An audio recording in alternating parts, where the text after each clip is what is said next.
What is going on, everybody? What is going on, 27 Squad? Welcome back in to another edition of the Young Guns Podcast, episode 60 here. And we have a special guest live from Foxborough, Mr. Justin Penik from Talking Giants. What's going on, man?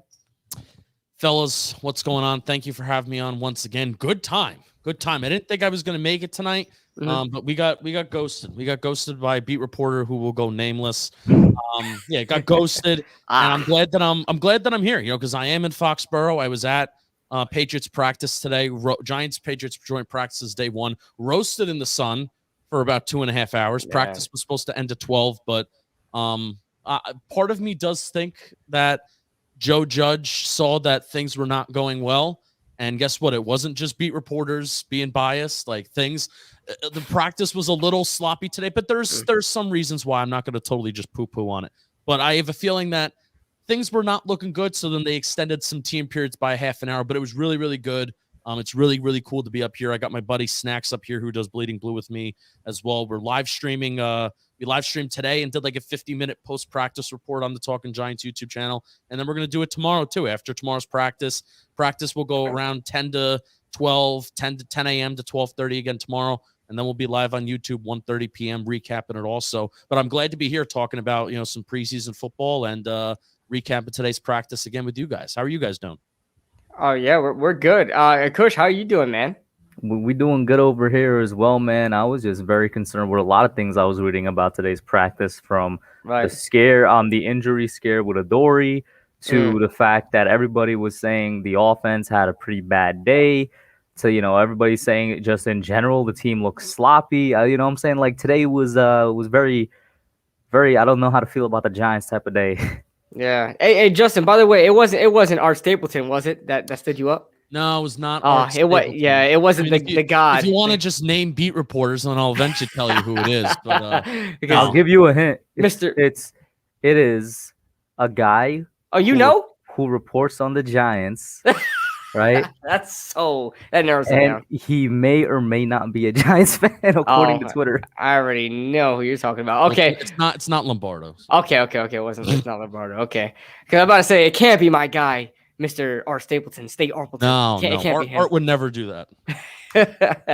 But yeah, guys, we're just gonna be talking Giants football. I guess we're gonna probably backtrack just a bit, talk a little bit about the preseason game, because I don't think me and Kush talked about it live since the preseason game. And it'd also be interested to get your thoughts as well, Justin. And then we'll obviously talk about some of the injuries and stuff that's going on, like Kyle Rudolph coming back, and also Adoree Jackson's injury with his ankle that we don't quite know about how severe that is. But Justin, do you remember anything from the preseason game? And if you did, what are some of your takeaways from it? And do you think any of it's significant?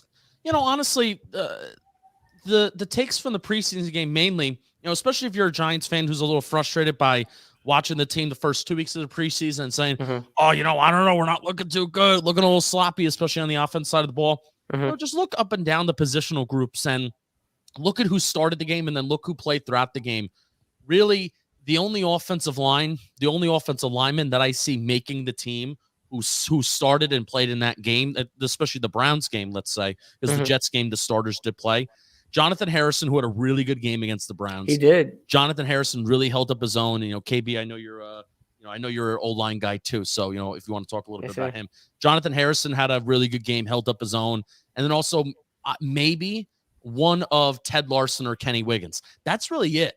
Nate Solder's a swing tackle. That's also a big point about today's practice. Nate Solder returned to live action in today's practice, so I kind of expect him to play against the Pats this Sunday at MetLife Stadium to finish off the preseason.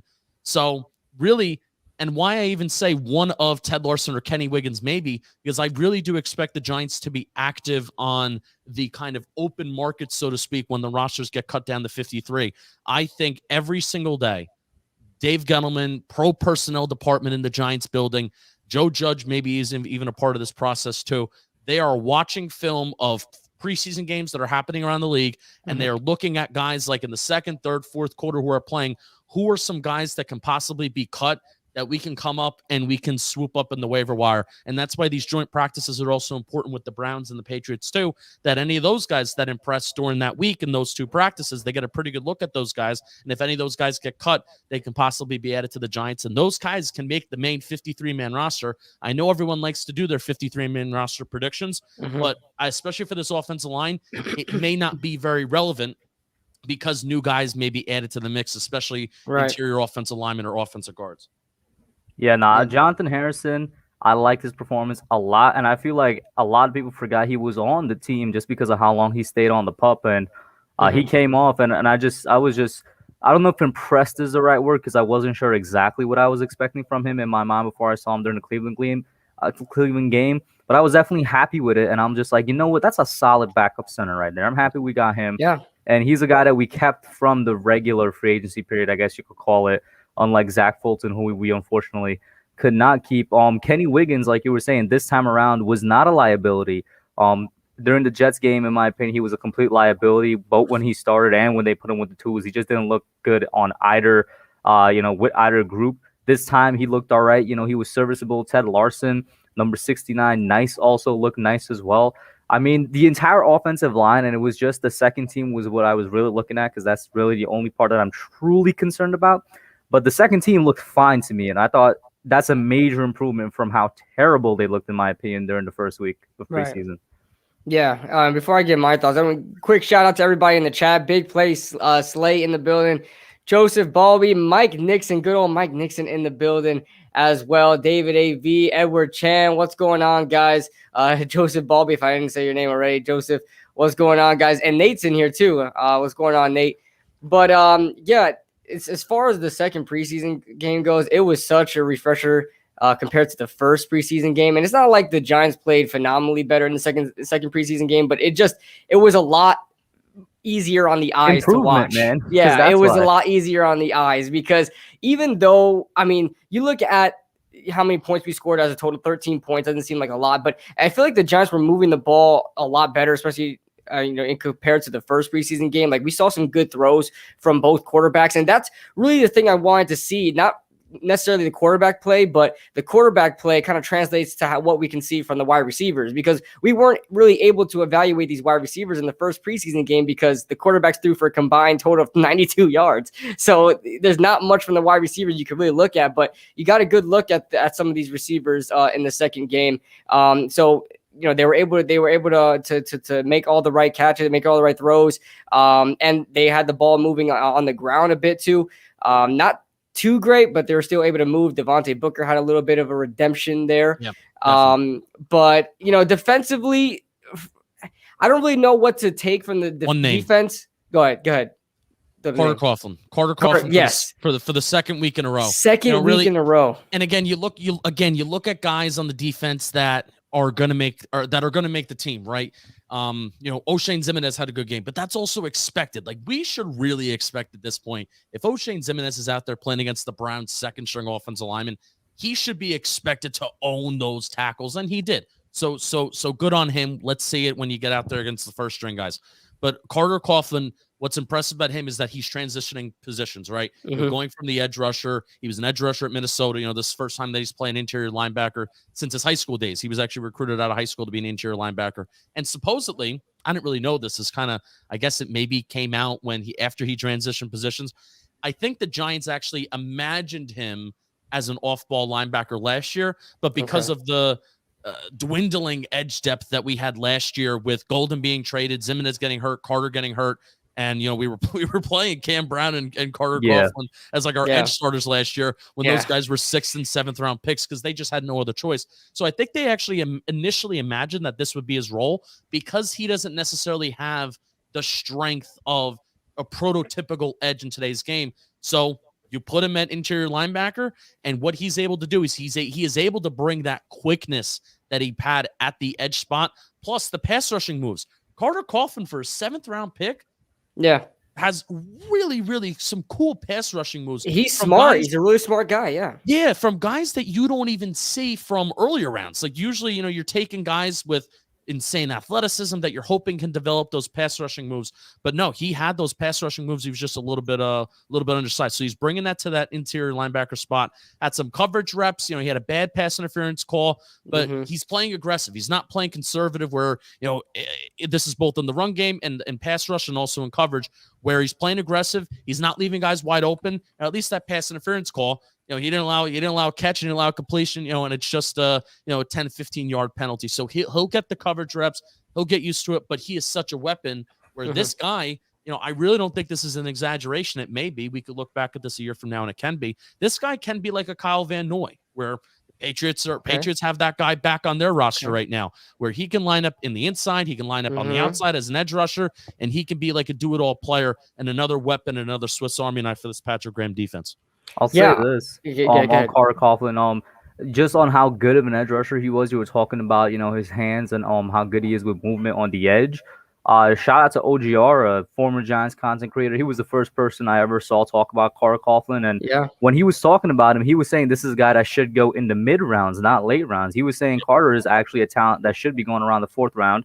And he still ended up going in the 7th. But looking at what he could do, we got to steal. The more and more I think about the 2020 draft class, and I'm wondering, is it just their talent or is it a testament to how good of a coaching staff we have? How many guys you could consider that are steals, right? I think Xavier McKinney is an obvious steal. Obviously, we still got to see it. If he plays out, I think he's going to be fine. I think he's the obvious answer when you talk about a steal, a guy that should have won in the 1st round.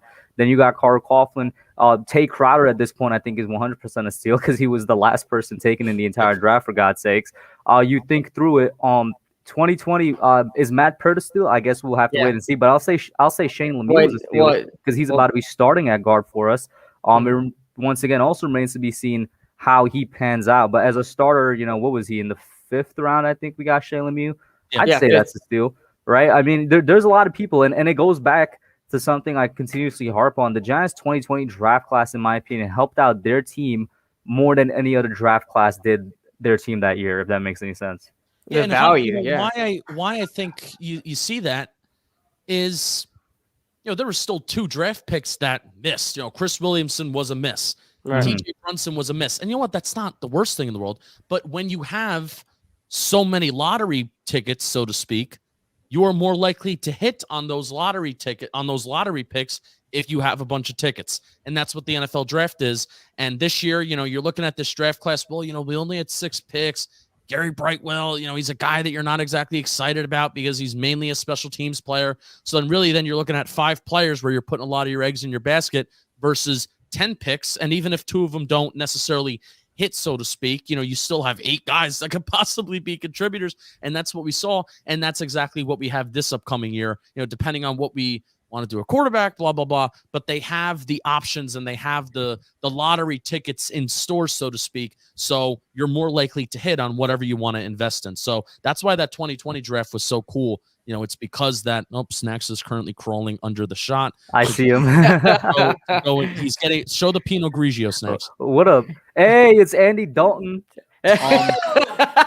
I don't know if he remembers me calling. I don't know if he call me Andy Dalton, okay? I don't know if he remembers me calling Jason that at FanFest, yo. He's getting his Pinot Grigio, his white wine. Yeah, so that's exactly what makes the Giants, the 2022 draft class. That's what makes that so exciting, because you have so many picks, because you're more likely to hit on those guys. So yeah, and then we were initially talking about Carter Coughlin. Yeah, shout out to Snacks though. Yeah, shout out to Snacks. But I'm glad that you brought up Carter Coughlin, because he's been one of the biggest standouts so far in the preseason, and it really tells to how versatile this guy is. And I've said this since the Giants drafted him. Carter Coughlin is not a guy that's going to wow you with like athleticism and the strength or anything like that. He's just a really smart player. Like you said about his pass rushing moves, he's just so smart. He knows how to get around and pretty much how to still be successful without necessarily having, the strength and the size and the speed. I mean, he knows how to get around. And I love how versatile he is. And he uses those pass rushing moves on the interior when he was blitzing. He has 2 sacks in the preseason, 1 in each game, right? So he's been having a phenomenal preseason, and definitely I think he's going to have a bigger role in this defense next year. It just depends on, how often he's going to be used. But what about another guy that 2 games straight kind of showed out in Sills and the Sills Army? Oh, Sills, yeah. Do you want to talk about Justin Sills, Justin? Yeah, so David Sills, I mean. Justin Sills. Yeah, Justin Sills. he's a good-looking guy. I'm a good-looking guy too, so I get it. I can see you both have that blazing speed. You forget Justin's 4.4 time, man. My 4.32 at the 40-yard dash. Yeah. So David Sills. So an interesting note about David Sills from today's practice. So I guess we'll go back and forth between if we're talking about some players that from preseason, if then we'll talk about some practice stuff too, if I think of it. So Joe Judge during some individual drills today, when quarterbacks were throwing to wide receivers during some individual, they were just running some routes, slants, and running backs were running some wheel routes or whatnot. Mm-hmm. And what they were instructed to do as soon as they caught the ball, coaches would scream, 2 hands, 2 hands, 2 hands. So you catch the ball with your little triangle, and then the task is to move with your momentum, but then also put 2 hands on the ball, not just tuck it away high and tight, but put 2 hands on it. So coaches are going with those big ass gloves and swiping them out. Yeah. So every single time David Sills made a catch, and Joe Judge wasn't doing this for everybody, but every single time David Sills made a catch, Judge was coaching him up. Judge was talking to him, whether it was a critique. Now, I didn't exactly hear. We were pretty close where we could hear relatively if somebody was screaming or just talking in a normal volume. Right. But every single time that Sills made a catch, Judge was coaching him up, and he was watching those wide receivers and those quarterbacks and those running backs all running routes during the individual stuff. So just reading in between the lines and inferring, from playing football at a very low level and not doing anything legitimate in my life. But you were great, man. You were great. Yeah, thank you. I mean, I have that blazing speed. And I don't know how I've been signed yet. But reading in between the lines and inferring, when a coach goes out of his way to say stuff to you or to give you pointers, to give you stuff, they're looking at you. They're looking at you more. So, Sills could be like a fringe guy, which I think, that's a fair assessment. I know a lot of people say he's a lock to make the roster. Yeah. But I think he's a fringe guy, and they're really giving him a look, which I think for a lot of Giants fans that want him to make the team, that should be good, that the coaches are talking to him. They're constantly talking to him. They're giving him pointers, giving him critiques, compliments, whatever you want to kind of assume there. Yeah. And you mentioned him, being a fringe roster guy, and I completely agree because of the whole, CJ Board and what he provides on special teams.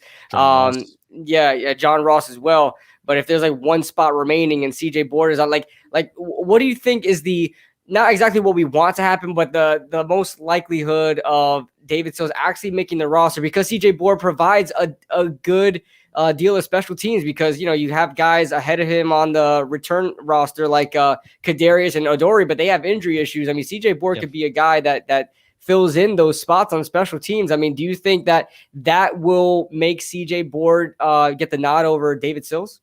Honestly, so here's my preferred wide receiver kind of depth chart and who makes the roster right now.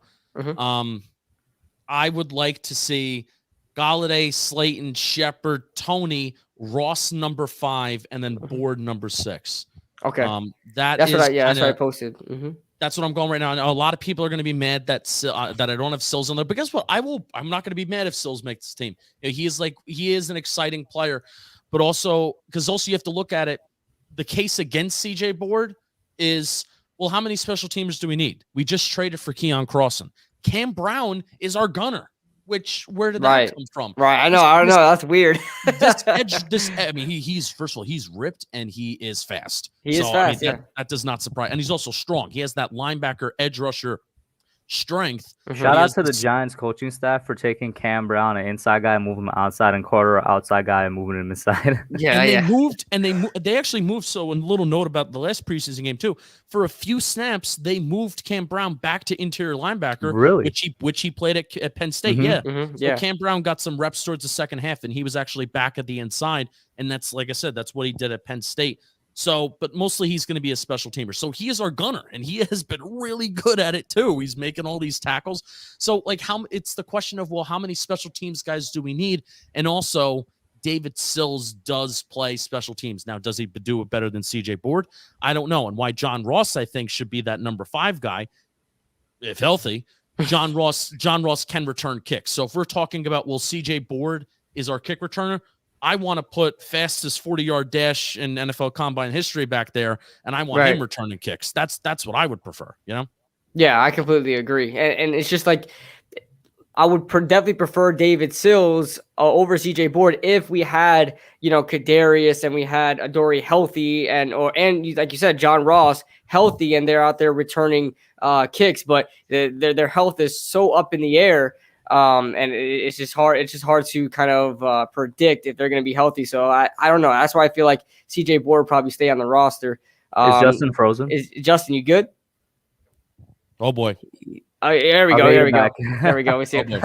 All I saw for 5 We saw you take a long sip right there. Oh, great. Oh, yeah. Now you do it at 10 o'clock at night. Don't be like me. But speaking of the wide receivers, I'm going to get a bit pessimistic here. Let's say Galladay isn't on track to be here week 1. And we don't know what he's going to be. I think maybe they're babying him, but that's just me being optimistic. What happened? Can I give a prediction? They are babying Kenny Galladay, and he will be back practicing after the Patriots game. Because they're 100% babying Saquon. That's why I was like, maybe they are babying Galladay. I'm going to say that. So maybe that is true. You know what I'm saying? I hope that is true and that he's not really that hurt. They're just being, taking precautions. You know what I'm he's out there he was even out there today. He's out there every single day in pads, and so is Tony. He's out there every single day. And he is catching balls from Daniel Jones at a stationary position every single day. So he's not running, but I think he will at least return to practice in some shape or form, even if it's just walkthroughs the week after the Patriots game. I do not have a prediction on Tony. My prediction on Tony is that this is the only logical explanation, and it is that COVID got him bad. It is that's what Judge said, right? And I was about to ask you, how much do you believe that? I do. Now, the Giants do lie. Bobby, we were talking about this on the live stream today, that the Giants do lie. Remember how last year that Daniel Jones said that, I'm not going to run for the pocket. I'm not going to play in Dallas. And then he was like, I'm not going to run in Dallas. And then he did run in Dallas. The Giants also said that Tony was asymptomatic from COVID. Clearly, that's not the case. I mean, I really don't think there's any other conspiracy theory about. Yes, I was going to ask you. I think for sure they're babying Saquon, and it looks like, thank God, they're babying Galladay. Do you think they were babying Rudolph as well? I mean, no. I mean, now, I guess the Giants didn't lie on this one, even though it wasn't exactly the timeline that everybody wanted. They did say all along that Rudolph is going to come back and he's going to play week 1. They did say that. And he was. I really don't. Maybe they did baby Rudolph, but at the end of the day, if he's out there with his hand in the dirt week 1, I kind of don't care. And he was out there today practicing. It was we did hear that he was going to go out there and practice, but it was a very welcome sign. Kyle Rudolph was the first man that walked down on the football field with his pads on today.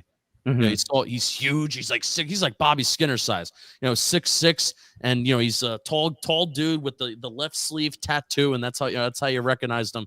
So first guy on the football field walking out there today, caught some balls from Daniel Jones on the left sideline at some team drills. He was splitting reps to kind of start team sessions with Evan Ingram and himself, Kyle Rudolph. And then Caden Smith took most of the first team reps as we got towards the latter end of the practice. So it was really good to see him. It was good to see him get out there and get the first team reps. He really didn't take any second team reps because, again, I think it was just his first day. So whatever reps he got with that starting offense. Maybe they did baby him, maybe they didn't. But I think I'm kind of expecting him to see him to be out there this Sunday. Maybe not for the entire half, but definitely kind of maybe like a quarter. That's what I'm expecting. All I want is for my starting tight end to be available week 1. That's it. You saying Kyle is going to start over Evan? First of all, I don't know why that's a controversial take in today's day and age. Kyle Rudolph is 100% a better tight end than Evan Ingram. I'm gonna leave it at that, bro. We'll see. I mean, listen. If Evan Ingram can catch the ball, he's better. We've been acting as if Kyle Rudolph hasn't been like a top 15, top 10 tight end for like the past 5-6 years. Yeah, but he has a different play style than Evan Ingram because Kyle Rudolph doesn't really get the yards. He's like a possession guy, but he's very sure with his hands. He's the guy that you throw it up to, you throw it up high, and he's going to come down with the ball. Evan Ingram's more of a guy that he catches the ball and he just runs. You know what I mean? So It's hard. I don't know. I don't know who I would prefer starting. I just feel like Evan Ingram would, if he catches the damn ball, he'll be able to make this offense a little bit more. Dude. It's situational. Definitely situational. It's really what it is. All right, like in the red zone, I'm throwing up Kyle Rudolph all the time. In the red zone. The things that Evan Ingram does well, he does very well. He runs a straight line very well. Very well. He runs a straight line better than most tight ends in the National Football League. Yeah. Now, does he run routes like the best tight ends in the National Football League? Hell no. We saw that last year, right? You know who runs a good route? Kyle Rudolph. He's really what these guys do is, and Shep is one of these guys too. They find zones and they sit in zones, and that's what Kyle Rudolph. That's what makes you money. Yeah, he's not agile. He's not fast. He's not. He doesn't have quick feet, quick agility. It's not like he's slow though. You know what I'm saying? It's not like he's Jason Witten out there. No, but you know what? Jason Witten had a Hall of Fame career being a slow tight end. Yeah. And it's because the guy found the zones. He knew where to sit and get the 8, 9, 10, 11, 12-yard gain. And that's what we need Kyle Rudolph to be. That's what Evan Ingram was not last year. He was not able to create that separation in the intermediate part of the field. So I'm going to throw you some Evan Ingram stats here for a hot sec. So 94 of Evan Ingram's 109 targets came within, I'm going to get this wrong, before less than 15 air yards down the field. 94 of 109 came within the intermediate part of the field, right? Evan Ingram in the first half of the season, from weeks 1 to 8, his yards before the catch was some 3.8, the lowest of his career. To end the season, so his season total in 2021, his yards before the catch was 5.7. So what that shows me and what that tells me, towards the second half of the season, they were using Evan Ingram more vertically, more down the field. And I think, that's when you saw, I know he still had that turnover against Seattle, and, he eventually broke Daniel Jones's, the longest streak in the NFL without an interception. I think it was against Dallas or something like that. He tipped the ball up. So, Evan Ingram, he still had some turnovers in the second half of the year where, he was playing volleyball for Team USA. But, it wasn't as much or as frequent as it was towards the first half of the year because they were using him more vertically. So Evan Ingram as a situational weapon, not just a tight end, as a situational weapon, where last stat I'll share about Evan Ingram on the top of my head, there was not a single Evan Ingram 20-plus yard play last year that came when his hand was in the dirt. Every single Evan Ingram 20-plus yard play last year, I charted every single explosive play last year from 20-plus yards. Every single one I charted.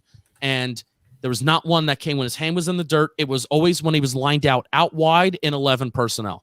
So let Kyle Rudolph be that Jason Witten tight end that Jason Garrett clearly prioritizes. Right. And, if that's going to be part of the things that makes this terrible offense go, then guess what? Use him in that role. Use him in that role. Do not force Evan Ingram to be Jason Witten because he's not. And I'm glad you brought up the receiving positives for Rudolph, because a lot of people, I keep saying it almost every stream, a lot of people think Rudolph is primarily a blocking tight end, and it's like, nah, he's really good at blocking, but that's something he added in the latter half of his career. I think he's had 10, 11 years now. Before that, he became a tight end. Like, people forget that this guy is a really good receiver at that position. Bobby, listen, you clearly just tuned in because we already went over this, bro. Our free agent guys may be quote unquote injured, but they're gonna be fine come week 1. But hey, since we're on the topic of injuries, we've been one of the more fortunate teams this preseason go around with the injuries. We don't have pretty much any guys out for the season that's really significant right now. You look at the New York Jets; they lost 2 of their top pass rushers for the year. And a couple of guys around the league are already losing their players. I mean, what do you guys think about, the Giants not playing their starters at all for the first 2 games, and then them finally playing, here in the preseason against the New England Patriots? I'm like, do you think that they should have played in those previous games, or are you okay with, them not playing at all in those 2 preseason games, Justin? Yeah, so I'm perfectly okay with the Joe Judge approach of how they're going about this preseason so far, and really, if the starters maybe play a quarter or just a couple drives this game, then I may be a little critical. But if they play for a half, which is what he's saying, right? Which is what he is saying. And actually, I thought it was very interesting. Giants.com or the Giants app, they usually don't do this. As soon as Joe Judge said that in a press conference, I got a notification from the Giants app saying Joe Judge says starters are going to play for a half. I seen that.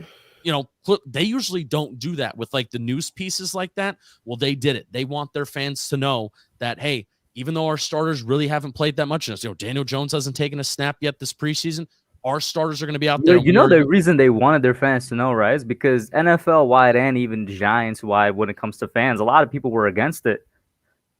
Yeah. In terms of playing their stars, I've seen a lot. No, I mean of against it in terms of not playing them at all in the first. Oh yeah. A lot of people have been very anti. Why aren't the starters playing? Daniel Jones isn't Patrick Mahomes. Patrick Mahomes played in the preseason. It's funny you say that. Yeah. Justin, I was on a stream, I believe it was Sunday, with a Cowboys creator called Cowboys Fan Talk, and that was I hopped on the stream. I didn't even get to say hello, what's up, or anything. The very first thing he said was, "Hub, tell me why Daniel Jones is above the rest of the league. Why isn't he playing the preseason game?" I was like, "What? Like he's gonna play in the third preseason game, my guy. Like, calm down." It's a different preseason. It's a different schedule. So I'm sure every team is kind of attacking it differently. And what's kind of awesome, at least I'm hoping, because you kind of saw the same thing with the Browns. I think Kevin Stefanski and Judge kind of came to an understanding during joint practices about, all right, are you going to play your starters? Like, are we going to have Baker Mayfield and Jedrick Wills and Nick Chubb going up against Raymond Johnson and David Moa and Devontae Downs? No, that did not happen on Sunday. Also, luckily, according to Judge in the what is it called again? The interview, the conference, whatever you want to call it, after the second game, the second joint practice, he was like, it was a hard joint practice. They went hard, and it was going to be like 1 day of rest. Correct. Yeah, because they practiced last week, Thursday, Friday. That's when they practiced last week. So you would have only gotten a Saturday rest day for the starters, and then Sunday it was the actual game. Where this week it's Wednesday, Thursday, they're going to go hard. Friday is going to, I think they actually have a practice on Friday. So I don't know when they're necessarily traveling back. And then, Friday will be sort of a pseudo walkthrough, I'm guessing. And then Saturday will be the full on rest day. And then Sunday it's go time. It's the dress rehearsal for the start. So I am totally fine at how they're attacking this preseason. They're getting a look at the guys that they need to get a look at, and the thing is that obviously, because this is why it sucks that they're not allowing fans in the at practices, at training camp practices, because you would have guys like me who would be there every single freaking opportunity that they can, taking every video that I possibly can, tweeting out every single thing that I possibly can, because I feel like fans trust other fans more than they trust beat reporters. I do. I do. I feel that as well. I do trust the majority of the beat reporters. I really do. But also at the same time, you do have to have the take. When we're talking like on these shows like we do, it's like, well, if I'm not there and if I'm not seeing it, I still can't give a definitive take on how good the Giants look. But neither here nor there, I really do think the Giants have been having intense practices, and I do view in my brain training camp practices to be a better predictor of future success on how a team looks than how you look in a preseason game, where Daniel Jones plays for 2 series in the first preseason game. He went 4 for 4. Daniel Jones is MVP. Like that's not the take to have. And would that make people happy if Daniel Jones came out, he went 4 for 4 for 45 yards and threw a touchdown? Would that make you happy and be, oh yeah, Daniel Jones going to have a good year this year? That's not like, is that really what you wanted? Are you really going to, I feel like if you're so negative, and I'm sorry I'm ranting, if you're so negative that you're going to say that, oh, Daniel Jones is going to have a bad year, who does he think he is not playing a preseason game? If he were to go out there and be 4 for 4 for 45 yards with a touchdown, you would still probably be saying, oh, it's just preseason. Don't think anything out of this one, folks. Hey, Michael, calling the Michael K show. Hey, Michael, I'm not taking anything out of this preseason game where Daniel Jones played well. I'll tell you what, I'm Jim from Massapequa. I've been watching the Giants since 1964. I had season tickets in Yankee Stadium. I ain't taking anything out of this preseason game. Give me week, so. I feel you on that one. I agree completely with that, because that's another thing I brought up Sunday night when I was doing the stream with the Cowboys creator. I was like, I personally feel that the joint practices they had with how hard they were going, how hard the Browns were going, and all the stuff you could simulate in a practice versus what is really more of a scripted preseason game is way better for your starters. And I'll even keep that same opinion this week with the Patriots, even though we are going to be playing our starters supposedly for a half. We'll see if it happens. I still feel like those practices are better just because of how hard they're going. And Fun fact, which I'm sure both of you know, the Giants have fought with every single team they practiced with this offseason, including themselves. Including themselves. Nah, there's 3, bro, themselves. Oh, themselves. Well, I'm saying today there was 2. There was 2 fights. I saw was 1. There was one. Really? There was one mini scuffle, Yeah. but then only one that led to a lap, and it was the one with Dexter Lawrence, right? The Giants edge rushers. Now, it was on the far field, so I couldn't see it, but Will Hernandez was the guy that got in the Patriots defensive lineman's face. That was a small scuffle, did not lead to a lap. But whatever was going on the far sideline with the Giants defensive line and the Patriots offensive line, that's what led to a team lap, and that was fun to see. And I'll say this, the greatest collab of the century, I tweeted this out, bro, because Belichick and Judge came together and gave both of their teams a lap, bro. It's really nice. Really, I didn't even know that. That was pretty cool. This is Snacks' line. It's really nice how the greatest coach in NFL history. Wait, what's the correct line? Can you see the greatest coach in NFL history and then Belichick or something like that? Well, no, come here. Have a seat. Say your line. It was very nice for the greatest coach in NFL history to allow the Patriots to practice with the Giants. Yeah, exactly. There you go. Everybody giving that a round of applause. There. I tweeted out a joke too. It got a good amount of likes on Twitter. I was like, I see no difference here. It was Darth Vader and Luke Skywalker, and then a picture of Joe Judge and Bill Belichick. And I gotta say, Bill's getting a little soft. Judge was wearing the sweatshirt today, and Bill Belichick had the sleeves. Yeah. I mean, hasn't Bill been rocking like the torn sleeves for a couple years now? Who, Belichick or Judge? Belichick. Well, Belichick. I mean, because you remember the Subway commercial from like 3-4 years ago where he went up to the guy and tore off his sleeves. Oh yeah. But I mean, hey, everybody says that just Judge wants to be like Belichick. Right. Judge had the sweatshirt on today, and Belichick did not. Just saying. And who was the one that gave a lap? Was Belichick, because Judge was there. I don't know who exactly initiated the lap, but both teams went on a lap. Both of them did. That's good to see, man. That just shows the pedigree that Judge comes from, man. But Belichick is copying Judge on that. That's what I was saying. Yeah, he probably is. Yeah, you're right. So I don't want to hear Judge is just a carbon copy of Belichick, because Belichick is taking pages out of Judge's book now. I mean, let's be honest. When Judge left New England, he told Belichick, "It's your team now." When the student becomes a teacher, that's how you know you got the right one. But you mentioned Will Hernandez. In that scuffle, you said Will Hernandez had a really good practice today. Tell me about that, because we haven't seen any of Will Hernandez really in a preseason game. Obviously, he's one of the starters, and he's a guy we've been circling on this offensive line. He's in question. As far as the start of the season goes, tell me a little bit about what you saw from Will Hernandez. He looked really good in the Jets game. He did. But yeah, he looked really good today too. And it was him and Andrew Thomas were the 2 best offensive players today. They really were. Anytime, and it was eye popping. Because usually offensive line performances aren't eye popping, but in team sessions and team drills, you saw 2 guys holding their ground while the rest of the pocket was kind of collapsing. Will Hernandez holding his guys strong, holding a really good anchor on the interior, and Andrew Thomas. Those guys were kind of alternating back and forth. And also, what was more impressive is I moved when they started doing individual drills with just kind of one-on-ones between Patriots defensive linemen and Giants offensive linemen. And those drills are kind of designed when you're going one-on-one, when you don't have a full line around you, when the rest of the guys, because when you're doing one-on-one drills as an offensive lineman without the rest of the guys, you have defensive linemen have much more room to operate when that's not realistic. So it's designed for those defensive linemen to win. So even if it looks like an offensive lineman loses a rep, maybe they didn't necessarily lose.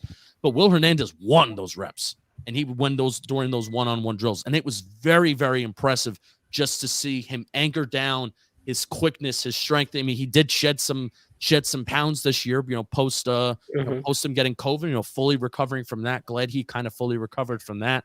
And him shedding pounds, I think, really helps with how his pulling improved, like we saw during the Jets game too. Yeah. If you get a little quicker, which is what really, it's part of what we needed to see from Will Hernandez, where we feel like his play strength is there.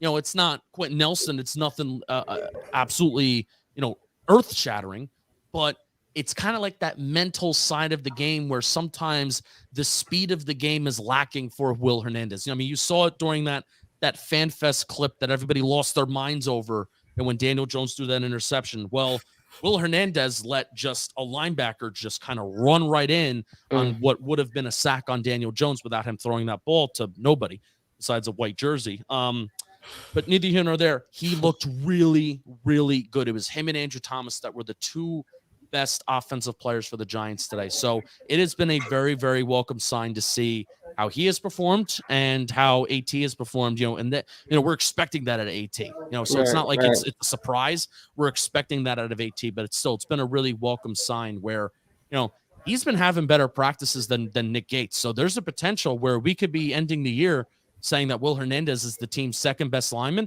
And that's not a knock on Nick Gates. It could just be simply Will Hernandez is back. Who else said that? There was a beat reporter that tweeted that Will Hernandez could end up as our second. I'm trying to think who it was. I'm not sure if it was like Paul Schwartz or Zach Rosenblatt or somebody else, but somebody tweeted that saying from what they've seen from Will, he could finish right behind Thomas. And I was like, is that a knock on Gates? They're like, no, it's just that that's how they feel about it. No. And also the thing is, and how these players can sometimes get on contract years. This is his contract year. We are approaching, besides Saquon Barkley, because obviously he has his 5th year option, we are approaching the last contract year of the first Dave Gettleman draft picks. Yeah, I made a whole video about that, bro, and I was like, are we re-signing all of them? Obviously not, because RJ's gone, right? But are we re-signing Saquon? Are we re-signing Will? Who was in the third round that year? Lorenzo? Are we going to re-sign Zoe? And I think he's going to have a good year. BJ Hill, who for some reason Giants Twitter wants gone because of David Moe, but I'm like, nah, BJ Hill's better. Let's not. Yeah, right. I didn't understand that. If anything, this is actually somewhat of a good conversation. If anything, if you were to move on / trade BJ Hill, which I don't, if Marcus Golden, who came off of a 10-sack season last year, who was making dirt cheap money, so it's not like he had a $10 million price tag with him. If he only gets you a 6th-round pick, what is BJ Hill realistically going to get you? Another 6th-round pick? Right. But if there's somebody who if there's somebody who can replace BJ Hill, it's Raymond Johnson. Raymond Johnson is a dude. He's looking good. Yeah, he's looking good. I love Raymond Johnson. Yeah. He's another guy that I think had a sack in the first preseason game, and in the second one he had a half sack. So he's getting productive. He's getting very productive. And he's doing it from the inside too, which is tough.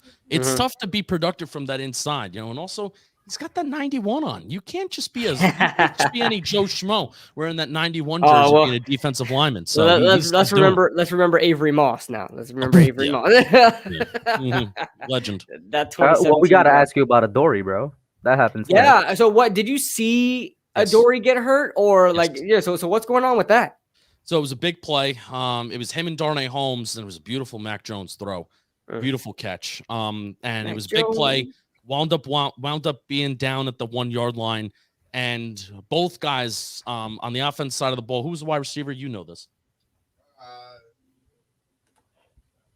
Jacoby Myers, and not the Giants. Jacoby Myers, not the tight end. Another one. Yeah. Jacoby Myers, wide receiver for the Patriots. And shut up. And Adoree' Jackson. So Adoree' Jackson initially, after the play ends, it looks like he pulled up a shin, but obviously it was his ankle. So he gets up and then he goes down. He gets up, then he goes down. Trainers come over, they get him behind the end zone, and they take off his shoe. At one point, Gettleman went back there, which got me worried because usually, Dave Gettleman is just kind of doing his own thing. Why, he doesn't need to be involved with whatever players are doing. He went back there, but then he kind of walked away. And then eventually Adoree' Jackson gets up and he's walking gingerly. Now, not limping heavily, but he's walking gingerly back to the bench, which made Snacks and I feel a lot better. All right, he's got his shoe off. He's walking. He probably just did something to his ankle, probably just did something to his foot. And now, Snacks, this is where I lost it, because once Adoree' Jackson was sitting on top of the water cooler, I did not think he was going to go back to practice.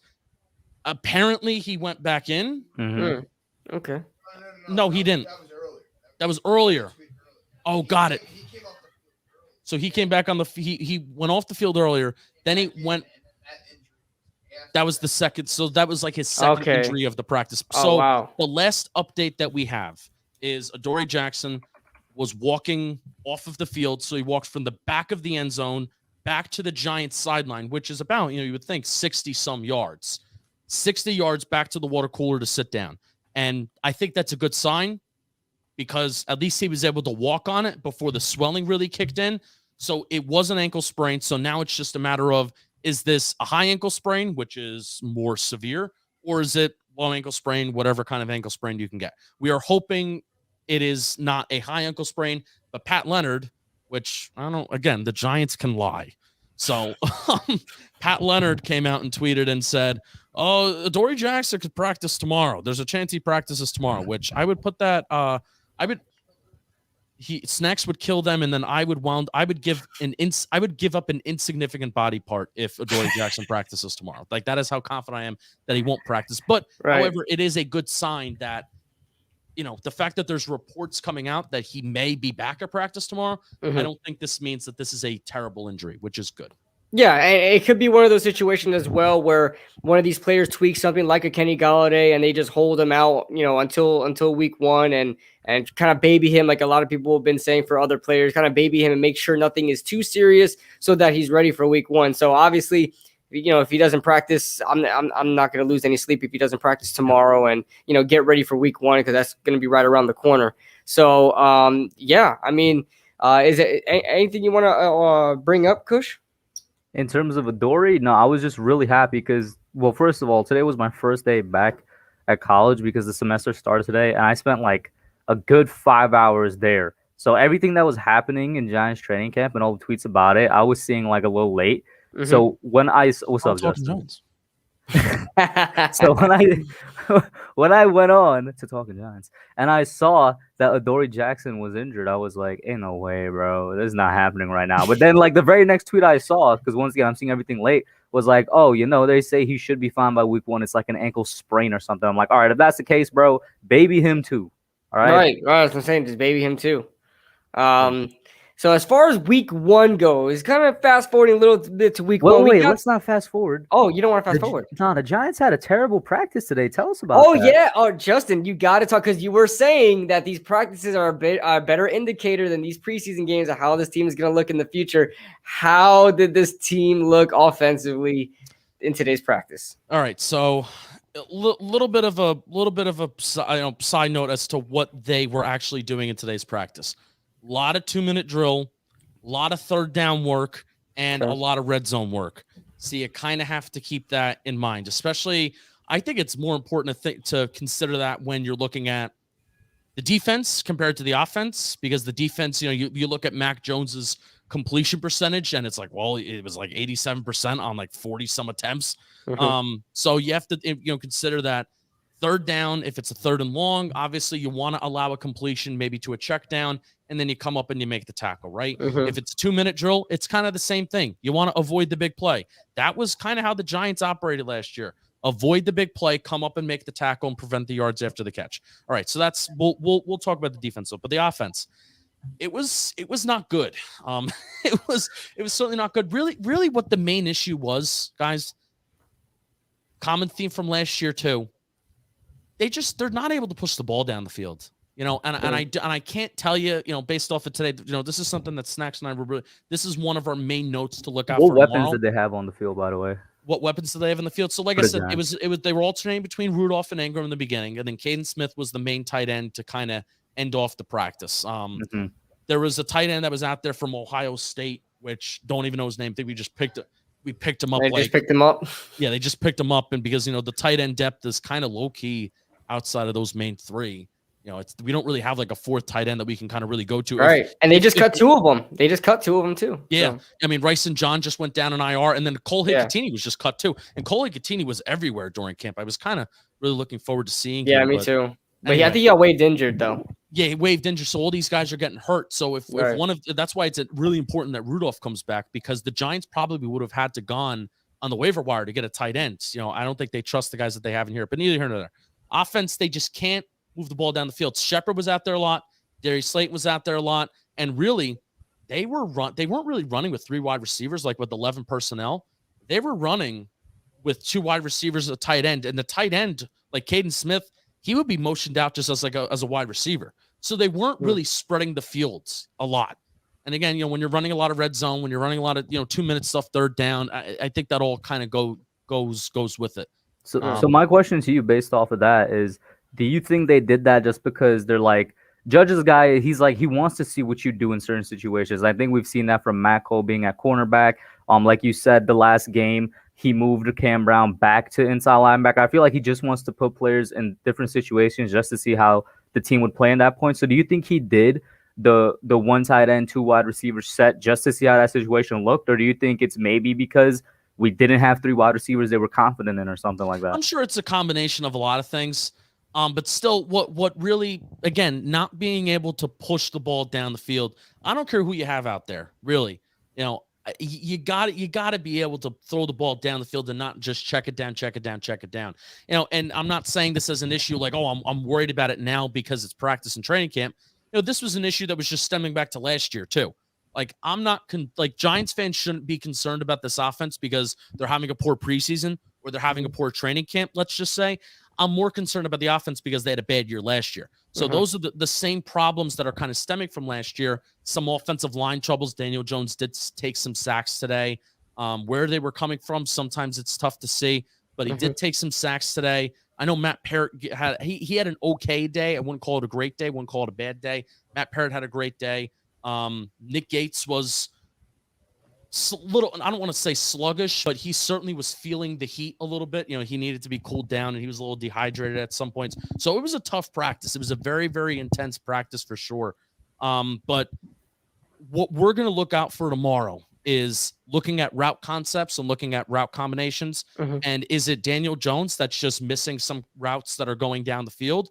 Or is it just kind of the play calling and the schematics of things of they're just not doing it right now? Or, like I said, last year, they weren't doing it last year anyway, in terms of pulling guys down the field and trying to stretch safeties to maybe open up the intermediate part of the field. They didn't really run a lot of deep concepts last year. So that's something that we saw Mac Jones do today, where there were times where it was a nice little mix of Mac Jones of intermediate checkdowns, which it was a lot of them, but also there were some big plays. There were some big plays last year too, which was today, excuse me. There were some big plays today, with Mac Jones, which it was cool to see how they mixed it up. Giants didn't really have that. And it's a combination of, when Evan Ingram's not on the field, that's not happening. When Kenny Galladay's not on the field, that's not happening. And when Kadarius Toney's not on the field, that's not happening. So you have Darius Slayton, and all the attention is going to go to him. And while Darius Slayton had a really good, has had a really good camp, the connection was a little off today. I will say, Jones ended the day pretty good. Pretty good. He ended the day pretty good. The last couple and they ended the day with a couple red zone sessions, and he hit 2 consecutive touchdowns on 2 consecutive drives, one to that tight end from Ohio State that nobody knows his name, and the other one to Sterling Shepard, both on the right side. They were really good throws, and they weren't just end zone fades where one guy beat the next. Those guys got separation, and Jones was able to hit him in stride. So he did end the day much better than he started. He also threw a bad interception, but he did end the day much better than what he started. And red zone, they looked pretty good. Offensive line, I thought, held their own pretty well. I thought they ran the ball somewhat well. It's very difficult in team drill practices 11 on 11 to run the ball up the middle because nobody is bringing anybody down to the ground. Right. So a guy can be contacted 2 yards, right? A guy could be touched 2 yards, but in real game time, maybe he falls forward for 3 more, right? Right. 5-yard gain, that's a positive play. So it's tough to judge them. I thought the offensive line did well in terms of run blocking. Devontae Booker dropped a couple passes, so that's why you saw Gary Brightwell and Corey Clement actually getting the majority of the first team reps as practice went on. So that's kind of the Giants offense. Something to keep in mind. Last week, the first day in Cleveland, they didn't look too good. Giants offense did not look too good, but they had a really good rebound day the second day, and that's when Troy Hill tried to swing at Sterling Shepard. So hopefully we won't have that again in terms of extracurricular fights after the practice, but I certainly wouldn't mind seeing the Giants offense have the same kind of performance as they did last week, the second day versus the Browns. That's another thing I was about to say. We had a sloppy not sloppy, but we had an okay first day against the Browns. This time, I feel like we just had a sloppy first day. Yeah, it was bad. Yeah, like Judge was out there at one point, right, in the huddle or something like Judge, that. I think Judge. I did not see this, but from what some of the guys on the beat said, Judge did pull the offense at one point, it kind of had a word with them. And, so one thing to say about this coaching, this was the biggest observation that I just had from practice today. And Snacks and I, we both feel the same way. It was really cool to see the interaction between this coaching staff and the players. Movement, talking, conversation, yelling, not necessarily yelling as in everybody's always pissed all the time, even though just high energy. They had those moments where Rob Sale at the start of team period, Rob Sale, who, Bobby Skinner knows these guys like the back of his hand. Bobby Skinner was surprised to hear that Rob Sale was ripping into these guys like, run to the effing line. When you get up there, you get set and you run to that effing line. Because I guess, they were kind of sluggish to start. He was getting in their faces, all these guys. So, but even high energy, like KB, like you said, it was really, really high energy where, it's tough at Quest Diagnostics because you have the fence and then you have like the awning at Quest Diagnostics when you're watching practices. So all of the sound, it circulates with all the fans. So the sound is bouncing off there. Gotcha. So you can't hear. But if you see the pictures and the videos that we took, from Talking Giants account, from my account, and if you see the pictures and the videos that we posted, we're right there.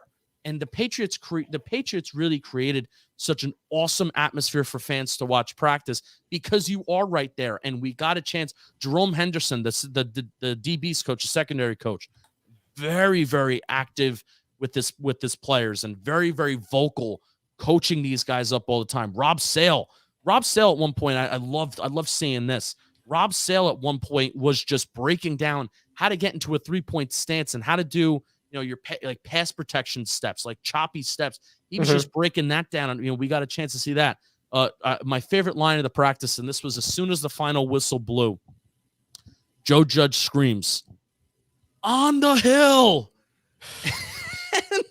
and Snacks and I are looking at each other. It's like, you know what? We don't exactly know what "on the hill" means, but if we have to guess, and if we know Joe Judge, they're about to freaking run.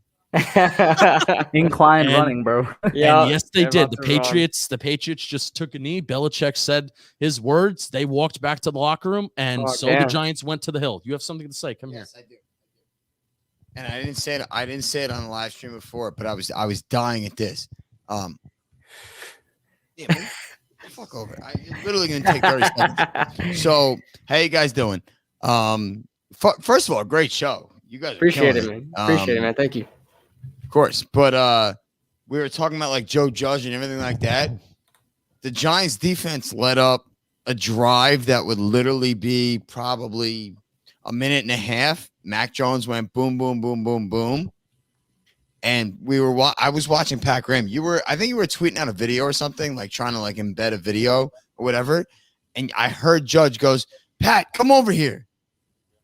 And Pat walked over midfield and went right to Judge. It was awesome. I was stunned. I had chills. I literally had chills. Manscaped could have shaved my nuts without the absolute razor. That's how awesome it was. That's it. So what happened? I don't know. He just goes, "Pat, come here." I thought it was great. They're like the two best friends in the world.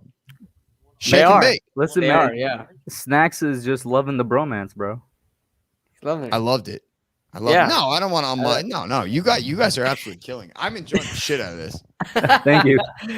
We love your input, man. Appreciate you, Snacks. No, with that being said, though, because he brought up Mac Jones.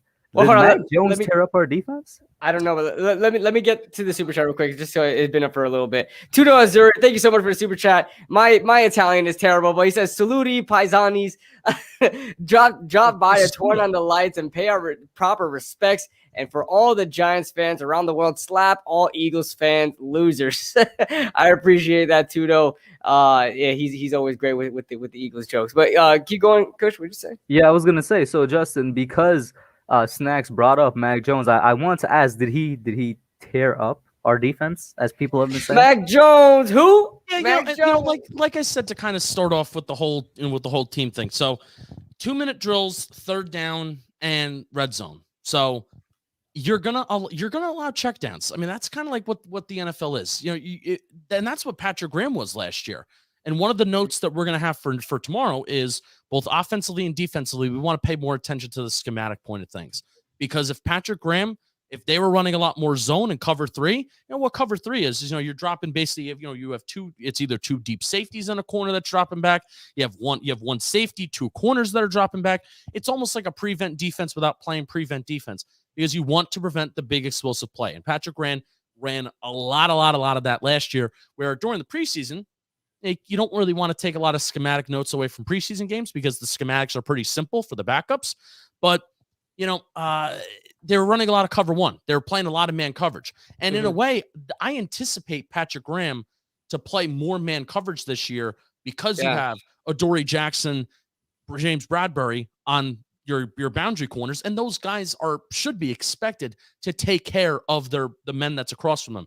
Where last year, you weren't really expecting Isaac Adam and a rookie Darnay Holmes, where Darnay Holmes was impressive, but you don't really want to put all that pressure on a rookie to play man coverage so then you can blitz on the front end.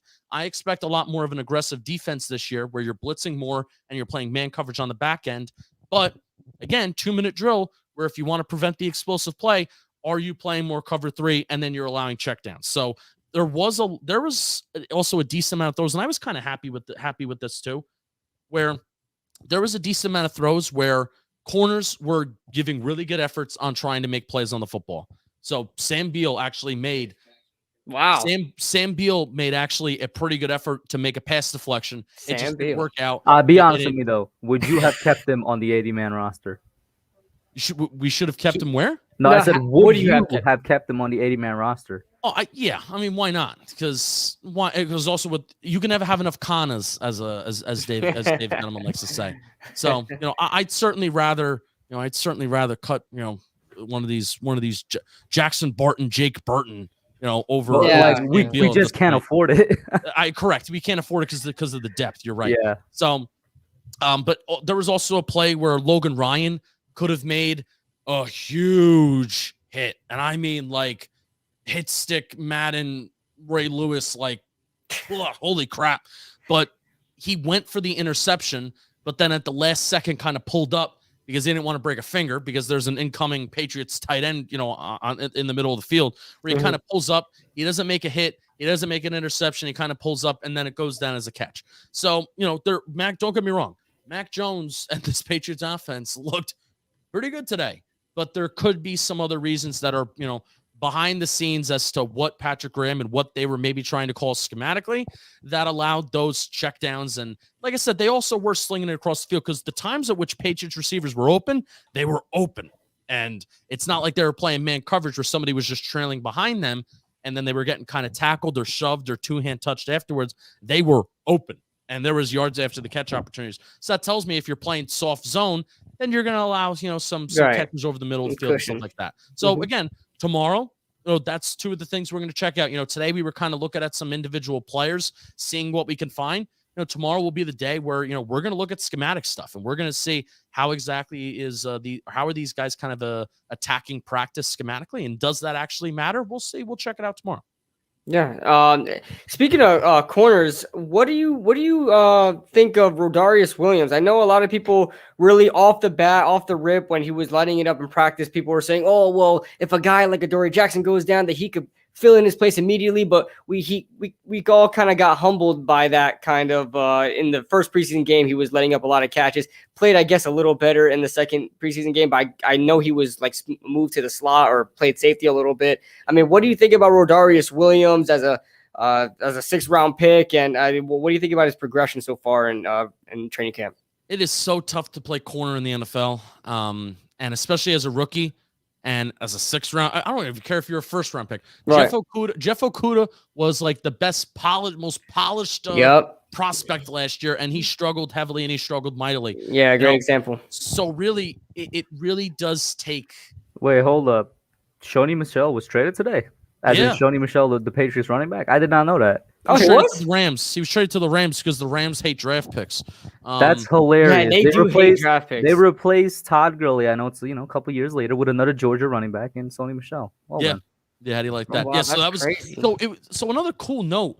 Before I'll get back to Rodarius Williams, but before the practice today, there were almost like the Madeline Burke and Brandon London of the Patriots.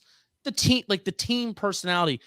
They were coming out and they were talking about the news. Like they had a microphone in their hands. They were talking to the fans that were in attendance, and they were breaking down some of the news before the practice. And they were even like, listen to our podcast. And I'm like, this is great. Like this is engaging the fans. Like, is everybody excited for Patriots practice today? Yeah. The Giants don't do any of that. They're talking about, and I think that's, they gave the piss poor excuse this year as to why they didn't have training camp practices, like multiple training camp practices at Quest Diagnostics, because they're looking to rejuvenate their training camp experience for next year. Well, what were you doing last year when we were what were you doing last year on those Zoom meetings last year? Right. The global pandemic, right? You had all last year to rejuvenate your fan experience. So that's why I think it's a piss poor excuse. What were you doing back then? You knew that there weren't going to be fans in the stands. So what were you doing? Sitting on your hands? Anyway, I'm being selfish. It was a really good experience, and the way that so they talked about Sony Michel getting traded, and I'm like, this is employees of the team talking about a move that I can imagine maybe, fans, they like Sony Michel, or, they kind of like broke it down a little bit, and they said, hey, we're going to break it down more on the podcast. Anyway, Rodarius Williams. No, because I want to talk about it for a second, because you bring up a great point. The Giants, I don't know why or what their reasoning could be, but they really should do that with their own, like, Brandon London and Madeline Burke are employees of the organization, and they also appear on various other shows. Like, I know Madeline has been on Good Morning Football a couple times. Invest in your guys that are like your official podcasters, analyzers, and reporters. Like, do that. That's a good point. Get P Dots out there. Get Paul Datino out there. P Dot. Paul Datino, like, welcome to Giants practice, and then hand the microphone over to Brandon London and Madeline Burke. Are you guys excited? Who wants to see Saquon? Saquon, please. So then, I missed Saquon's a lot easier on the ears than Odell. And glad I don't have to hear his name being screamed by children anymore. Yeah. But, like, just little things like that. Snacks and I were sitting there like, this is cool. Like, this is really, really cool that they have these guys out there. And, I bet you it's only the Giants that don't do that, bro. I bet you. I know. There are 31 other teams in the NFL this year that at least had, some. I know the Giants had Fan Fest, but, if you were there at that Fan Fest, Hub, you were there. The best part of Fan Fest, I said it all the time, was us in the parking lot. Was that not a piss poor excuse for a practice? That was not a practice. It was a glorified walkthrough. Wow. There was nothing of substance to take away from Fan Fest. And once again, the Giants were not the best experience. It was the fans chilling together. Yeah. Which, I mean, is a good thing and a bad thing is a good thing, because, as fans, we could chill. But it's a bad thing because it's like they didn't really have anything planned to. And I don't know if entertain is the right word to use. I guess Eli's got to get back to the drawing board, huh? Yeah. Bro, Mario Manningham and somebody else were supposed to pull up, and they show for like 5 seconds on the screen doing an interview. I was like, this is what you're talking about, bro? Yeah. I mean, Fan Fest, I love the concept, and I think they should do that every year, even if it's just a glorified walkthrough. I really do think they should do that again, but then you have to complement that with allowing your fans to get in there and watching training camp. And I don't understand what the whole state secrets thing is. There's how many years? There's 15, 20 freaking years of Jason Garrett film and tape out there about what his offense says. What is me taping team drills going to do that's not going to tell you what you need to know about Jason Garrett's offense? Right. Are the Denver Broncos, is Pat Shurmur going to be scrolling through my Twitter to see what's going on with the Giants offense and the Giants defense to prepare for week 1? Is that really going to be the thing that's going to be the difference between the Giants winning and losing? My Twitter. No. Yeah. Let me go back to this Justin guy. I remember this Justin guy. Oh yeah, this smug. Oh no, it was actually Bobby and I that kind of defended him. Bobby, he was like, I remember this Justin guy. He ragged on Curtis Riley and never drank the gallon of milk. Oh, yeah. Oh, God. Right, Curtis, yeah. We have a special guest. Curtis Riley is in the house. Yay. Cut it off. We got another super chat here by Tudo. Appreciate the $5 super chat, man. He says, how many Philadelphia Eagles players does it take to change a flat tire? None. They're all a bunch of morons. Tudo. I appreciate that, Tudo. I appreciate that. And that, I agree. Honestly, that's a fair analysis. Exactly. Yeah. No, I don't think they would even attempt that because they're not great at anything. So, but yeah, now finally getting back to Rodarius though. My bad. We kind of made you go on a tangent there. Yeah. No. So the thing about Rodarius is same thing with Aaron Robinson, same thing with the acquisition of Adoree Jackson. Now I think Aaron Robinson and Adoree Jackson make this point more relevant just because of where they were drafted and kind of their expectations. If whenever Aaron Robinson comes back on the football field, but they're all man coverage corners, which is why I do think that Graham is going to move to a little bit more of an aggressive scheme, and why Rodarius Williams has allowed a lot of catches this preseason. He's been targeted a lot, and he's also allowed a lot of catches, at least during the preseason games, during the practices. Apparently he's looked pretty good. But why he's allowed a lot of targets is because they're playing man coverage. And if you're playing man coverage, even if there's 2 yards of separation for a wide receiver in the NFL is a lot. That's a lot. 2 yards, it could be, it could literally be when I'm holding out my hands, which expands back the screen. But, it's not a lot, but in retrospect, it is a lot. So, he's a man coverage corner who was drafted in the 6th round. He was drafted in the 6th round for a reason, but he showed promise. And I hope he makes the team. I really do. But also, I hope that he is cornerback depth. I'm kind of rooting for him not to see the field, and that's not any kind of slight to him, but it's also, where's Josh Jackson? I don't know. Yeah. Dan Duggan said something wild on Twitter right before I came on here. Yeah, I was about to say, I want to ask you about Jackson because, first of all, before you say what Dan Duggan said, because I know what tweet you're talking about, and to be honest, this might be a shock. I kind of agree with him. But what do you think about the Yadam for Jackson trade? Then you could talk about that, I guess. It makes all the sense in the world if Josh Jackson's on the 53. Mm-hmm. It makes zero sense if he's not on the 53 because basically Dan Duggan had a tweet where he's like, he not only he didn't say, I think Josh Jackson gets cut. He says he's expecting Josh Jackson to make the 53, which he didn't play. He didn't play in the preseason game.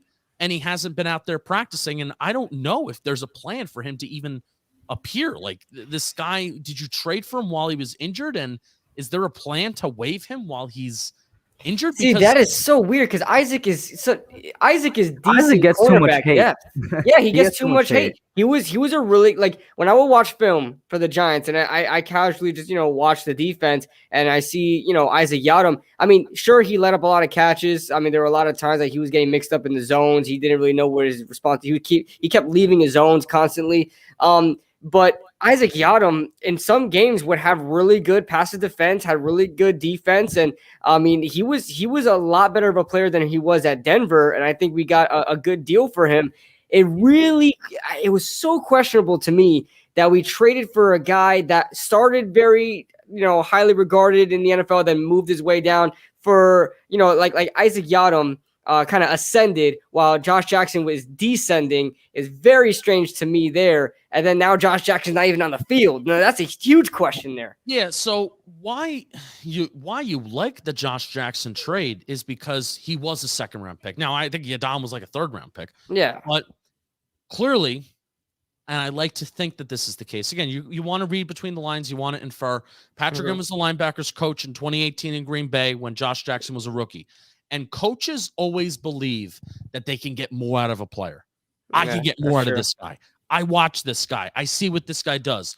Let's be real, though. The only connection Graham has him is that they were both on Green Bay. That's it, right? Yeah, but remember, he's watched him. Remember, I mean, linebacker coach. I mean, it's not like he was the offensive line coach and, and this guy was a defensive back. He was a linebacker coach. And I mean, and you're talking with those defensive assistants every day. So that could be a small, minute point.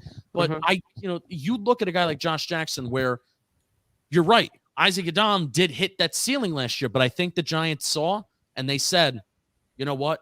Us covering and shadowing to his side of the football field on cover 3 while leaving James Bradbury alone on an island and then shading the extra help to Isaac Yadam, that's his ceiling. It's not a bad thing. But because he was he not going to be depth? That's why I'm confused about. Like, he was going to be depth anyway.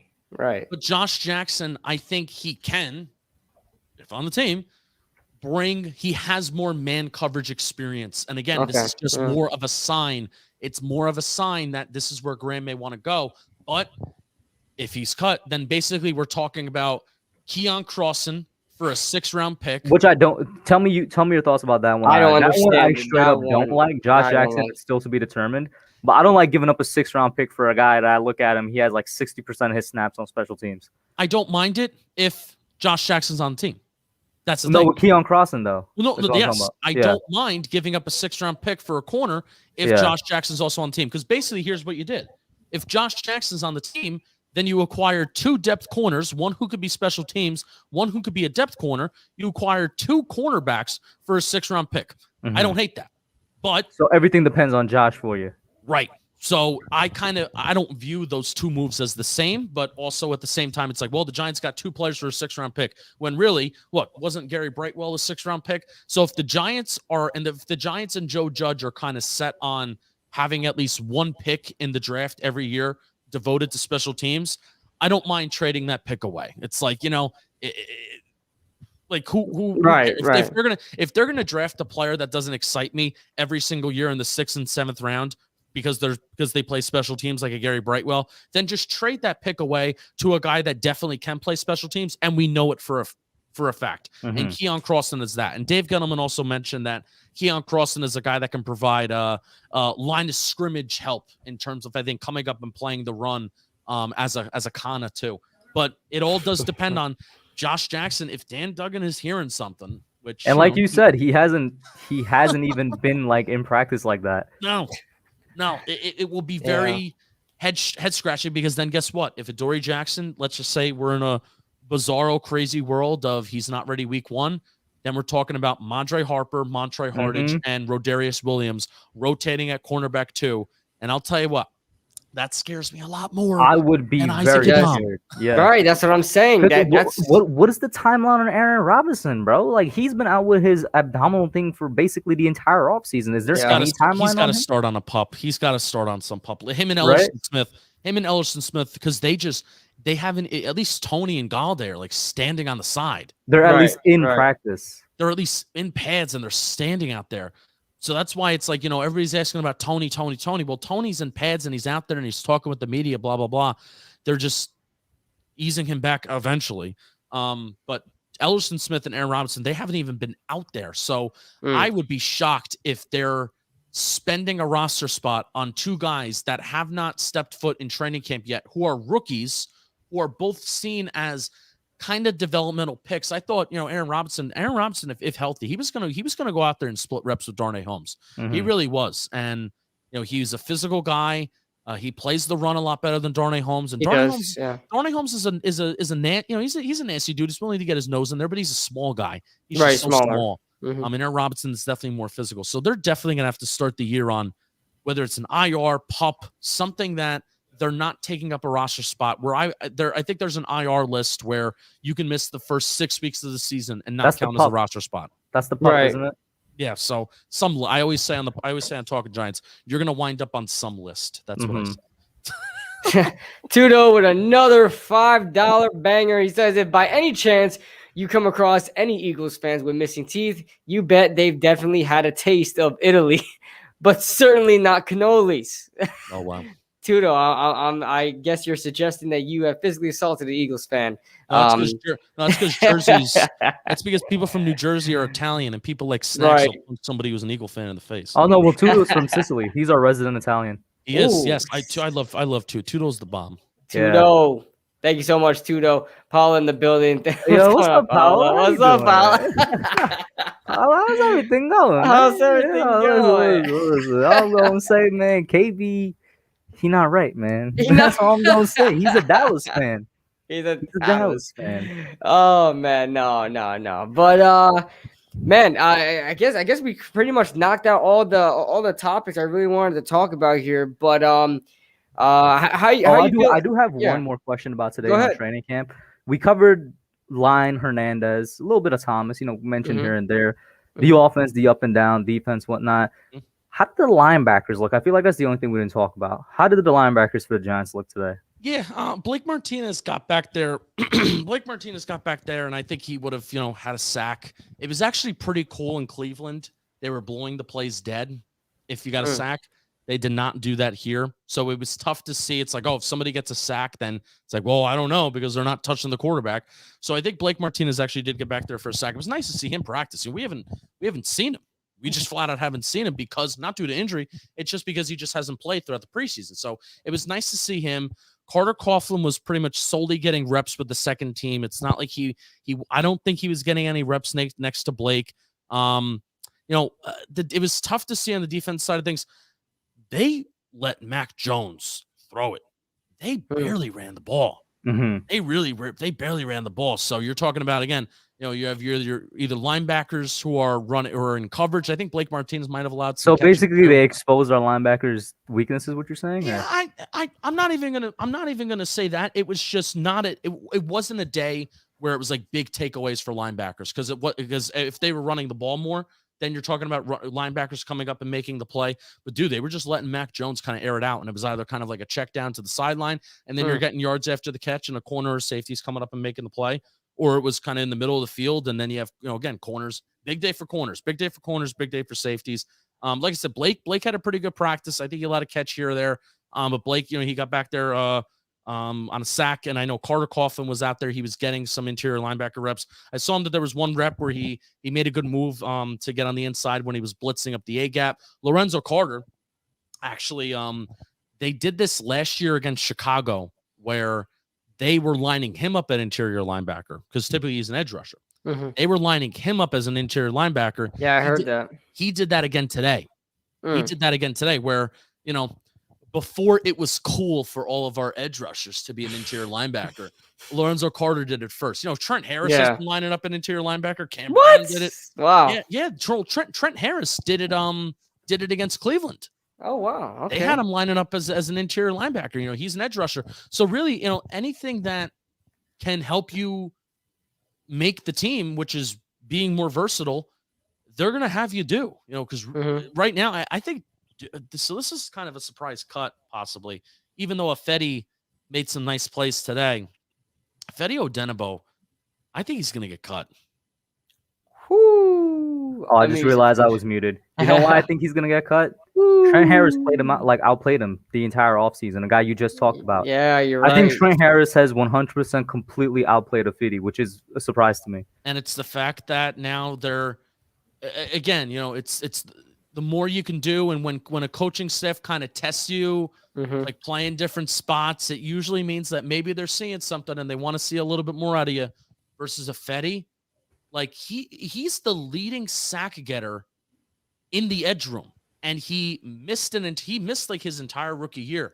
His first sack in his career was on Daniel Jones, because he played for Minnesota. Oh, wow. It was week 5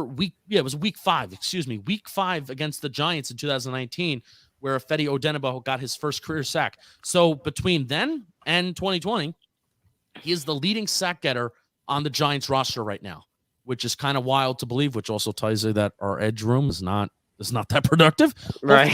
Hopefully they're better this year and they're all healthy, but neither here nor there. He's been out there with like the third stringers. He's been out there like in the third and the fourth quarter. Ifedi, Nico Lalos has been getting reps over Ifedi Odenigbo, which is kind of wild. So he is like my surprise. At first I was saying like O'Shane towards the start of camp, because it's like, oh, well, what does he, because I thought Ifedi was going to, I realistically thought Ifedi was going to beat out O'Shane, because I'm saying this dude, when because he was an interior defensive lineman, now he's moving to edge. He had some good pass rushing moves, and I thought that he was going to be really good. And lo and behold, I think he could be on his way out, which is kind of bizarre. Wow, that's a very interesting take there. I didn't even put two and two together. I never saw Odenigbo on the field. Barely saw Odenigbo on the field when it comes to the preseason. Trent Harris not only did good during the Jets game, which surprised me. Right, he was good. He did amazing for what he is during the Cleveland Browns game, and even during Browns practice, he was hearing his name. Yeah, Tudo with another $5 super chat. He says, "We all Italian pro rugby players, unlike American NFL players, don't wear pads and diapers for true battle." Well said there, Tudo. Pro rugby player Tudo Uzuri there. He's a tough dude. Yeah, tough guy. But yeah, Trent Harris has been, when his name is called, he's out there performing, man. When you seen him out there against Cleveland, he had a pretty decent game. And yeah, that makes a lot of sense now. If Odenigbo, and on top of that, it would be cheaper to keep Trent Harris instead of Odenigbo, wouldn't it? Like, I don't think Odenigbo is making any guaranteed money, is he? Like, I don't know what the cap looks like on that, because honestly, that's not something that I thought to check, because Fetty was a free agent signing, and he was a free agent signing that we were kind of excited about. So what about Penik? Maybe they do lose. So if Fetty's on a 1-year, $2.5 million deal, and I'm gonna pull up Trent Harris's deal right now. But what's the dead? My question is, what's the dead cap if we were to cut? Yeah. What would be the dead cap for Fetty? Post June 1st. Well, I will say in 2021 he's making like $800,000. So let's see the dead cap. You said post June 1st, right? Post June 1st cut. So post June 1st cut, according to overthecap.com, it has 2 columns. It's not telling me what the 2 columns is. It's saying it's going to be the same contract number. There's one column for over the cap. It's cap savings on the left, and then dead cap on the right. I think it's left. Yeah, so it's $850,000 for Trent Harris, who's 26, and I'll pull up Afiti's right now. I think it's gonna be Harris. Might be. We'll see. Big Blue News. We talked about Platzgummer a little bit earlier. I mean, he's great. He's a great story right now. It's just gonna be hard to make this roster. Running back room is pretty. With Devontae Booker and Corey Clement alone, is probably gonna be the only depth guys we keep for running back besides Saquon Barkley and Elijah Penny is a fullback, but he pretty much takes a running back's kind of slot. Yeah. So Afiti's, by the way, is 1.5 mil in that gap. And so really in the end, so it's not like, I kind of made a mistake with the cap and understanding this. But in the end, like if you cut all these guys, let's say the Giants cut Dante Pettis and his dead cap, the cap savings from him is like $1.3 million. The Giants aren't going to save like all these 30 guys that they cut right now. They're not going to save all that money. So because really the top only when that over the cap number that you see that the Giants have only $2 million in cap space right now, that's only counting the top 53 guys. It's not counting all 90 guys that are on the roster. So really, like they're not really going to be creating more room by cutting Fetty Odenigbo. So I don't think that's really going to make a huge difference in terms of like dead cap and stuff like that. In terms of Sandro, he's not going to get cut. He's just not going to make the main 53-man roster because he's like this Austrian. He's part of this NFL program, the international program. So he's going to be on the team and he's going to practice. He's going to stay with the team. He's like a free practice squad player that doesn't actually count against the practice squad. But if I don't really see this, but the fact that he didn't even get preseason reps last week is kind of telling. I think they just did it against the Jets because this dude kind of deserves it. He was with the team all last year throughout COVID. Yeah. He never got a chance to actually suit up for a game and play. He didn't get preseason last year. So it was really cool to see him have his moment against the Jets. And I have a feeling that's going to be the last moment that we see of Sandro, at least until next NFL preseason, because I hope he's on the team and, he's a friend of the Talking Giants program, so I hope he stays around for a while. Yeah, I would love to see him on the team if he can get just a couple more reps. Even though the starter is going to be taking up a big bulk, hopefully a big bulk of that game, the whole first half. So you're going to get those depth players, the second string and third stringers like Devontae and Corey Clement probably going to take the majority of the snaps in the game. And I guess it's going to be hard for Sandro to get some more reps on the field. I just want to see him again. We'll see what happens. But yeah, he's a good story. He really is a good story. I like how resilient he is. And like you said, he was on this team the whole year last year through the pandemic and in a new country. And man, I really want to see him. We'll see what happens. But of course, if we do see Sandro next year, that would mean injuries take place. And we don't want that to happen. He's going to med school too, and I made a joke. I made a joke with him on Talking Giants, and I got a laugh out of him. So I feel like because I made him laugh once, I feel like we're best friends. We're best friends. He'll always remember you. I made him laugh that he's going to med school because Ronnie Barnes, the main team doctor, Ronnie Barnes, as Dave Gettleman says, for the main team doctor for the New York Football Giants. He's been here like literally since Bill Parcells, and I'm not kidding you. I read a book for Bleeding Blue, a Giants history show that I do. And I read a book for Bleeding Blue where it was from 1989, and Ronnie Barnes was like the team's physician. He wasn't even up to doctor yet. So now he's the team's doctor. And I told him, I said, Ronnie Barnes has been here since 1925. So when Ronnie Barnes retires, I said, after you played in the NFL for 16 years, I told him, I said, and Ronnie Barnes retires, I said, you're going to take over as the Giants team doctor. So he got a laugh out of that, and now I feel like we're best friends. Hey, man, wouldn't that be a great story? Sandro taking over as a team doctor. I'm rooting for it. I'm rooting for it because then we have a connection to the Giants team doctors. Oh, exactly. Oh, yeah. You learn all the injury stuff. He follows us on Instagram, and he's like, Sandro, you remember me? I made that joke that one time, and look where you are now. Sandro, can you please tell us what's happening with Arch Manning, who is our quarterback in the year 2030? So yeah, what's going on with Arch? Oh man. But yeah, man, I guess we just hit 11. We'll kind of wrap this up now. I guess we'll kind of get the final thoughts from you two leading up, I guess, to this final preseason game. And then we have the Denver Broncos, who just announced that Teddy Bridgewater would be their starter come week 1, which probably was the best situation for the Denver Broncos, just because maybe we could have bullied around Drew Lock a little bit more, but Teddy Bridgewater might be the best of those guys. But I guess final thoughts, we'll start with Justin, and then we'll go to Kush, and then we'll end this thing off. KB, thank you for having me on again. I always love coming on your guys' show, no matter what channel we got going on. You guys have a very dedicated following, and I appreciate you guys having me on. I feel this is a good week. When Hub asked me to come on, I didn't know that I was going to be in Massachusetts, so this is kind of really good timing. So thank you for taking the time, bro. The inside scoop, man. Yeah. I love this shit. This is my favorite time of the year, because I truly do believe that getting to see these training camp practices, it gives you the best impression on where your football team is at. Mm-hmm. Not the preseason games, not Daniel Jones going 4 for 4 or 0 for 4 in 2 seconds of a football game right. that they're not even game planning for. I really do believe that seeing these guys, there's a reason why you say practice how you play, blah, blah, blah, blah, blah, all those cliche sayings. I do believe it. And getting a chance to kind of, even just for 2 days, to see our favorite football team out there competing, it's really, really cool. And it was an honor to come on with you guys. And, we're getting there 1 week closer to Giants football. Unfortunately, we gotta be itching ourselves, not this Sunday, but next Sunday without any football. But then, it'll be there before you know it, and we'll be rocking and rolling. Hey, man, Justin, thank you for coming on, man.